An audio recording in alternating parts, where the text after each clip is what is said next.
Welcome back to another video. My name is Henrik and today we're going to be looking at the Dacia Duster in the third generation. You can see lots has changed and we're going to talk you through all of it. We're not going to be able to mention the price, but claimed is under 20,000 because that is still a Dacia premises that they want to keep the prices low and it's going to be the lowest in the segment.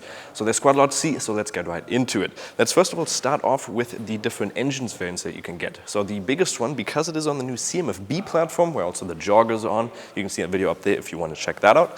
You also have the Sandero on there, so Dacia is trying to bring all of them in the future towards that platform. It allows for the mild hybrid system, a full hybrid system. The full hybrid system that we have in here is the 140 variant now, which is going to allow you to have a motor in here, which is a 1.6 liter four-cylinder engine, which is going to produce 94 horsepower in combination with two generators or one battery, which is a 1.2 kilowatts an hour battery, and a motor in here for the electric one, which is going to be a 49 horsepower battery and a 48 volt starter generator, so you're going to be able to use a little bit of that electric variant. The other one is going to be the TCE 130, which is going to allow you to have an all-wheel drive and a front-wheel drive system. That is only going to be in manual, so the only way that you can get an all-wheel drive version for this is going to be in the manual way. That motor is going to be a 1.2 liter three-cylinder turbocharged petrol engine. And that's also going to give you that total of a 130 with the mild hybrid system. That is going to give you another 48 volt starter generator. There has been a little bit of a change, so the battery is no longer a 0.9 kilowatts an hour battery, but a 0.8 kilowatts an hour battery. And then the lowest one you can get is the Eco G, which is an LPG variant with a petrol, so a 50 liter petrol tank and a 50 liter LPG tank, giving you range up to 1,300 kilometers. So the variants are still the same. You have the Expression, you have the Essential for the bottom ones, and then the upper ones are going to be the Extreme and also the Journey. Extreme is here and then the Journey is over there, which I will show you a little bit of close-ups as well. Let's take a look at the back first. You can see this one is the front-wheel drive version in the Extreme variant, and you can see that gives you a little bit of a copper design element on there. And you can see there's obviously no license plate, but you can also see there's a lot of Y shapes in this car, and you can see that, for instance, in the lights here. So that's one of the new design language that they want to speak to, is with this Y shape. We'll see that all over the car. And then you can see also down here big protectors, which is dyed in mass, meaning it's not going to have that, like scratches are going to be on there obviously because scratches don't just disappear, but you're not going to see them because it's dyed under there, so it's the same color. If we open the trunk, it's not automatically. That's obviously a Duster.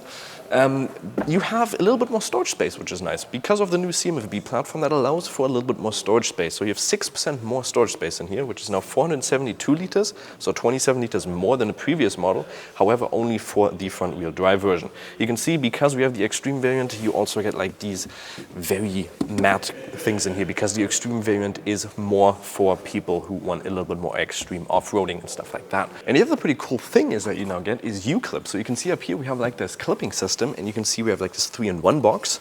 And because there's no light in the back, and if you're out in the middle of nowhere and you want to put this on here, you can put that on there, and then you have a light in there. You can also put your jacket up there, or you can also put a phone holder up there, but that makes no sense because that phone is just going to fall out. But you have those in there. You can also put them down here, so you can have another one in there, and on the other side you can have like this hanger coat in there if I put it on the wrong way, the right way. And there you go, you can put your jacket on there, which is pretty cool, and I really do like those features. And with the new platform, you also get a little bit of change in the dimension, but basically nothing apart from the height, which is now 4 centimeters less. So it's around 1.66 m, or if you want to be precise, 1.65.6 m. And the ground clearance is also 21.7 for the Extreme, for the all-drive variant, and for the other variants, it's going to be 8 millimeters less. The wheelbase is also shrunken by 1.5 centimeters, so a little bit less, but you actually get more space in the interior, which is pretty cool because of that new platform. We also have the sandstone color on here, which is a pretty cool color. The Journey one is in the Dolomite gray, or Dolomite gray, which is a pretty cool color as well. You can see a couple of new things. For instance, we have like these Renault Clio handles in the back now, which I'm not the biggest fan of because they're a little bit hard to reach sometimes, and you got to get used to them. And you also have real door handles now, like those sturdy ones, which I really, really like. So a little bit more up value. Extreme variant, you also get some more copper elements down here, which is pretty nice. And we also have a 360-degree camera system in here, which is also pretty cool. Again, we have this new design language when it comes to the side here, which is called the Starkel, which was engineered with some Dacia clever people there.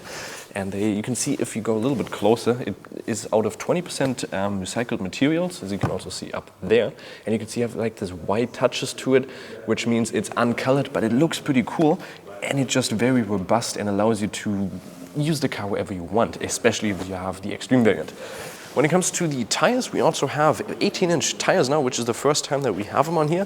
And these look pretty cool with the extreme variant. The Journey ones look a little bit different. You get 16 or 18-inch wheels now.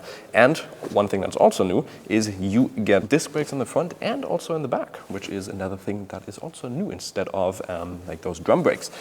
One thing that has also changed, more off-road capabilities. You now have an approach angle of 20 or 31 degrees, a departure angle of 36 degrees, and also a breakover angle of 24 degrees, which has grown a little bit.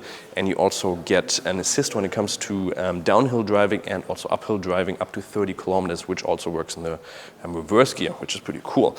When it comes to the front, you can see it looks a lot like the Bigster concept, but that is obviously going to change a little bit. So the design is going to be a little bit different, but you can see we have like this big air vents on the side here, which do go through. They're not fake, and they look pretty cool. We have LED lights on the top, and one thing that you can again see is you have this Y shape in there as well, which again we'll see on the interior as well. The other thing that I really do like is the way they shaped the bonnet on here, which has like this indent in there, makes it look like a big V8 under there. Looks pretty cool.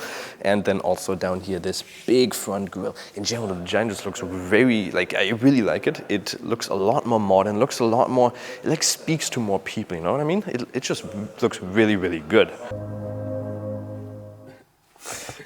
So interior, lots of change as well. We're in the extreme variant, so there's a lot of things that are going to be looking a little bit more off-roady. And for instance, you also have the copper wiring up on here with the Y-shaped design in there. Again, you have a big Dacia logo on here, which I really like. This is going to look blue in the, for instance, the Journey variant, which might throw a couple people off, but I think it still looks pretty good. The blue one depends on your personal preference. We have a big new infotainment display in here, which is a 10.1 inch display. If you have the lower trim version, so the Expression or the Essential, you're only going to have a 3.5 inch TFT display, which is going to be in between your analog display, which you also get in the lower ones.